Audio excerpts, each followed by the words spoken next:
السلام علیکم، آپ کو ویلکم کرتے ہیں انگلش کمیونیکیشن میں۔ تو آج کا ہمارا ویڈیو بہت ہی انٹرسٹ ہونے والی ہے، کیونکہ اس ویڈیو میں ہم مختلف اقسام یوز کریں گے جو کہ ڈاکٹرز کے بارے میں ہم روزانہ کے بنیاد پہ استعمال کرتے ہیں۔ ہم مختلف ڈاکٹرز کو اپنے مختلف پروفیشنز کے نام سے ان کو پکارتے ہیں، مگر ہم اس ویڈیو میں ہم جن پروفیشنز کے نام پہ ہم ان ڈاکٹرز کو بلاتے ہیں، اس کی ہم اردو اور اس کے ساتھ ساتھ اس کی انگلش بھی دیکھیں گے اس ویڈیو میں۔ تو یہ ویڈیو ہے ٹائپس آف ڈاکٹرز کے بارے میں، یعنی ڈاکٹرز کے اقسام۔ پہلا ٹرم ہے بچوں کا ڈاکٹر، پیڈیٹریشین، پیڈیٹریشین، پیڈیٹریشین۔ دوسرا ہے یورولوجسٹ، یورولوجسٹ، گردوں کا ڈاکٹر، یورولوجسٹ۔ پھیپھڑوں کے ڈاکٹر کو ہم انگلش میں پلمونالوجسٹ کہتے ہیں، پلمونالوجسٹ، پلمونالوجسٹ۔ ماہر امراض جلد کے ڈاکٹرز کو ہم ڈرمیٹالوجسٹ کہتے ہیں، ڈرمیٹالوجسٹ۔ عام امراض کا جو ڈاکٹر ہوتا ہے اس کے لیے ہم جنرل پریکٹیشنر کا ورڈ یوز کرتے ہیں انگلش میں، جنرل پریکٹیشنر۔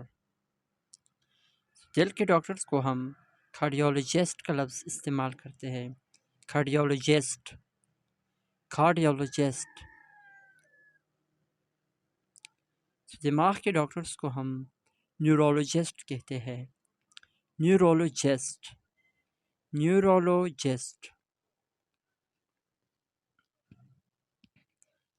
ماہر نفسیات کا جو ڈاکٹرز ہوتا ہے اس کے لیے ہم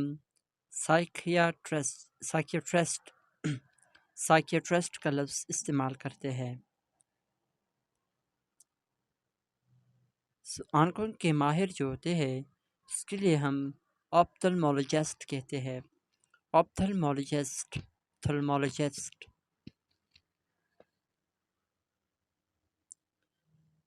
بے ہوش کرنے والا جو ڈاکٹرز ہے اس کے لیے ہم انستھیزیولوجسٹ کہتے ہیں، انستھیزیولوجسٹ۔ دانتوں کے ڈاکٹرز کو ہم ڈینٹسٹ کہتے ہیں، ڈینٹسٹ۔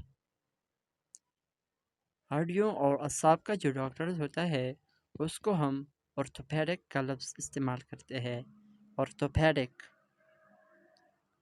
کان، ناک اور گلے کے جو ڈاکٹرز ہیں اس کے لیے ہم اوٹولرنگولوجسٹ، اوٹولرنگولوجسٹ کا لفظ استعمال کرتے ہیں۔